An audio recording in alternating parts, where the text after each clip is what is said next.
আকরামপুর ঘুরিয়ের পার কাটলতলার অধিবাসী লক্ষ্মীকান্ত দাসের ব্রয়লার ফার্মে আজ সকাল অনুমান ৯টায় ফার্মের জালের মধ্যে এক মস্ত বড় দারাজ আটকে পড়ে। আজ সকাল সকাল গবাদি পশু মাঠে স্থানান্তর করে লক্ষ্মীকান্ত বাবু যখন তার ব্রয়লার ফার্মের চতুর্দিকে আগাছা পরিষ্কার করতেছিলেন, তখন হঠাৎ করে দারাজ সাপটির লেজ তার পাদস্পর্শ করে। চমকে ওঠেন লক্ষ্মীকান্ত বাবু। চিৎকার করে প্রাণের মায়ে লক্ষ্মীকান্ত বাবু প্রতিবেশীর বাড়িতে আশ্রয় নেয়। তারপর প্রতিবেশীরা দলবদ্ধভাবে তার কাছে সাপের কথা শুনে যখন ব্রয়লার ফার্মে এসে হাজির হন, তখন তারা সাপটিকে জালির মধ্যে আটকে থাকতে দেখে।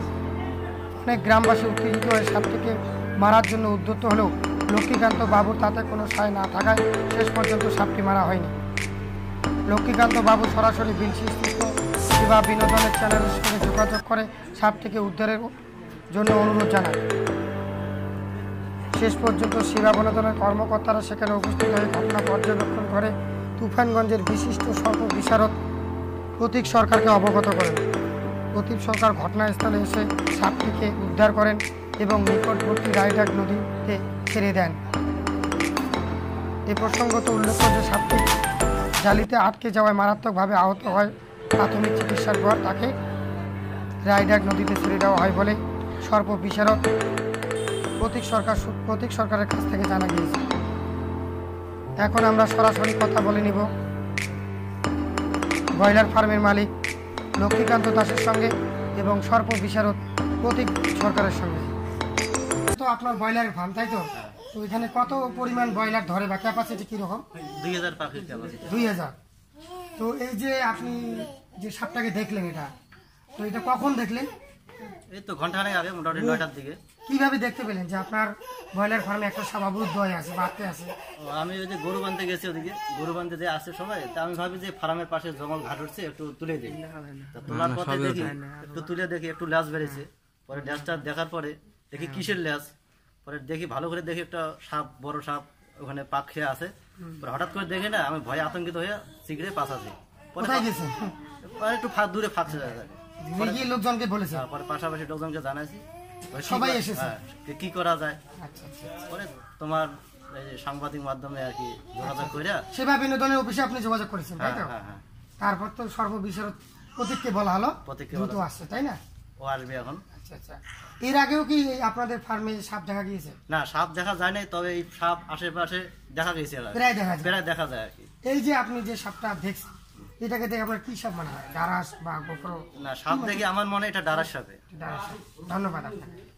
অনেকদিন যাবত সাপ ধরেন এবং সর্প বিশারদ হিসেবে তুফানগঞ্জে আপনার একটা খ্যাতি রয়েছে এবং বিভিন্ন পেপার পত্রিকায় আপনাকে নিয়ে লেখালেখিও চলছে বর্তমানে। তো আজকে যে লক্ষ্মীকান্ত বাবুর বাড়িতে যে এই সাপটা পেলেন, এটা কোন প্রজাতির সাপ? এটা হচ্ছে ডারাস সাপ, ঠিক আছে? ইংরেজিতে একে রেড স্নেক বলে। এই সাপটার কোনো বিষ নেই। এটা একদম নির্বিষ সাপ। ইঁদুর ব্যাঙ খাওয়ার জন্যই মানুষের ঘরে ঢোকে, কিন্তু সব মানুষ তো জানে না কোনটার বীজ আছে কোনটার বীজ নেই। অনেক সময় বিষাক্ত সাপ ভেবে এই সাপটাকে অনেকে মানুষ মেরে ফেলে, তাতে কিন্তু আমাদের পরিবেশের ক্ষতি হয়। আচ্ছা। যেহেতু এটা আমাদের একদম একটি উপকারী সাপ। আচ্ছা, উপকার বলতে আপনি কেন এই সাপকে উপকারী বলবেন? মানে কি গুণের জন্য উপকারী বলবেন? বলতে এ ক্ষতি করে না, এর কোনো বিষ নেই। আর এ হচ্ছে ইঁদুর এবং ব্যাঙ খেয়ে মানুষের উপকার করে। ইঁদুর যেরকম মানুষের কোনো কাজে লাগে না, কোনো উপকার করে না, ক্ষতি করে। এই সাপটি ব্যাঙ খেয়ে এবং ইঁদুর খেয়ে ইঁদুর এবং ব্যাঙের যে বৃদ্ধি, ভারসাম্যটা রক্ষা করে, সেটাকে কমায়। আচ্ছা, যদি ইঁদুর এবং ব্যাঙ খায়, এটা তো সাপেদের একটা ধর্মই, কিন্তু তাহলে পোল্ট্রি ফার্মে কোন লোভে আসলো এই সাপটি হয়তো খাবারের সন্ধানে ঘুরে বেড়াচ্ছে, ঘুরতে ঘুরতে পোল্ট্রির ফার্মের মধ্যে নেটের মধ্যে আটকে গেছে। মাথাটা চিকন তো, পোল্ট্রির ফার্মের নেটের ফাঁক দিয়ে ঢুকে গেছে এবং শরীরটা অনেক মোটা, সেই জন্য ফার্মের মধ্যে আটকে গেছে। আচ্ছা। এই যে আমরা দেখছি যে এই সাপটা এবং এই যে কালার সাপ, এই সাপের মধ্যে আপনি যে সাপটা ধরে রয়েছেন, এটা তো ডারাস সাপ, তাই তো? আর ডারাস এবং কালাসের একটু পার্থক্যটা বলবেন, মানে কি রকম পার্থক্য? অনেকে কালাসকে ডারাস বলে ধরে না এবং অঝরে প্রাণ ঝরে যায়। তো এই বিষয়টা আপনি কি বলবেন তাদেরকে? এই যে আপনি যেভাবে সাপটা সাবলীলভাবে, মনে হয় যেন আপনার চিরপরিচিত সাপটা সেইভাবে ধরলেন, তো অন্যরা কি সাপকে এইভাবে ধরবে, না আপনাদের মতো লোকদের বা সর্ববিষয়তে জানা দরকার? সাপকে এভাবে সবাই ধরতে পারবে, কিন্তু তার জন্য